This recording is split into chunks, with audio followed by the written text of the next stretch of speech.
రసం చేద్దామా? నేను ఒక టమాటోని 8 పీసెస్‌గా కట్ చేసుకొని ఒక బౌల్‌లో వేసుకొని దాంట్లో కొన్ని వాటర్, చింతపండు, పసుపు, ఉప్పు వేసుకొని ఆ తర్వాత కొంచెం పొయ్యి మీద పెట్టి ఉడకపెట్టాలి. ఆ తర్వాత మిక్సీ జార్ ఉంటే మిక్సీ జార్ లేదా రోల్ ఉంటే రోల్ అయితే ఇంకా టేస్ట్ చెప్పాల్సిన అవసరమే లేదు. అండ్ మిక్సీ జార్లోకి ధనియాలు, జీలకర్ర, మిరియాలు, మెంతులు, కొన్ని తెల్లగడ్డలు కొంచెం దండిగానే వేసుకోండి, బాగుంటుంది.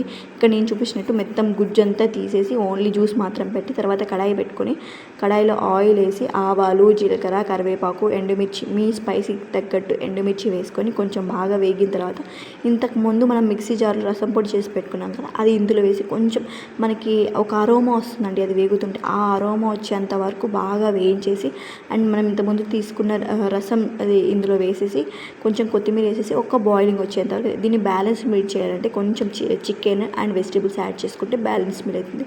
ఇలాంటి రెసిపీస్ కావాలంటే నా ఛానల్ని సబ్స్క్రైబ్ చేయండి. ఇన్స్టాగ్రామ్ అయితే